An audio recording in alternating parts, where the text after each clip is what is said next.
হজের প্রস্তুতি হিসাবে কি কি কাজ করা উচিত?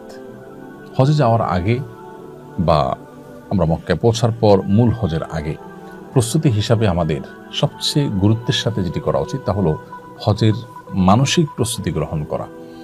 হজ এটা একটা প্রেমময় ইবাদত। ইব্রাহিম আলাইহিস সালামের স্মৃতি বিজড়িত আল্লাহর কুদরতের বিভিন্ন নিদর্শনগুলো পরিদর্শন করা, অবলোকন করা, দেখা, প্রত্যক্ষ করা এবং এর মাধ্যমে নিজের ইমানি শক্তিকে শানিত করা, জাগ্রত করা, এটা হজের অন্যতম উদ্দেশ্য। এজন্য হজের যে আধ্যাত্মিক শিক্ষা সেটাকে জানার চেষ্টা করা, সেটাকে বোঝা এবং অনুভব করার চেষ্টা করা।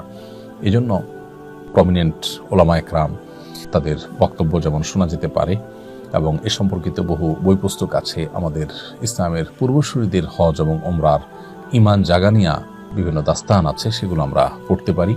এর মাধ্যমে মানসিকভাবে আমি হজের জন্য প্রস্তুতি নিতে পারবো ইনশাআল্লাহ।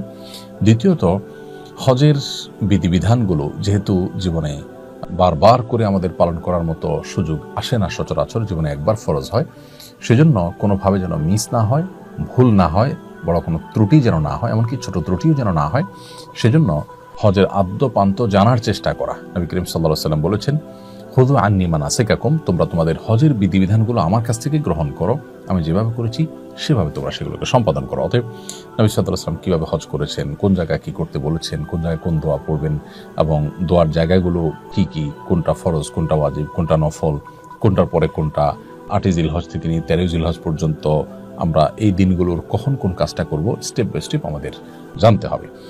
তাহলে দ্বিতীয় প্রস্তুতি হলো যে হজের সমস্ত বিধিবিধান, হজের সমস্ত নিয়ম কানুনগুলো কোরআন সুন্নাহর আলোকে জানার চেষ্টা করবো আমরা ইনশাআল্লাহ তাআলা। তৃতীয়ত, হজ করতে আমরা মক্কায় যাব ইনশাআল্লাহ। সেখানকার এনভায়রনমেন্ট, সেখানকার পরিবেশ আমি যেখানে অবস্থান করছি আমার দেশ থেকে ভিন্নতর।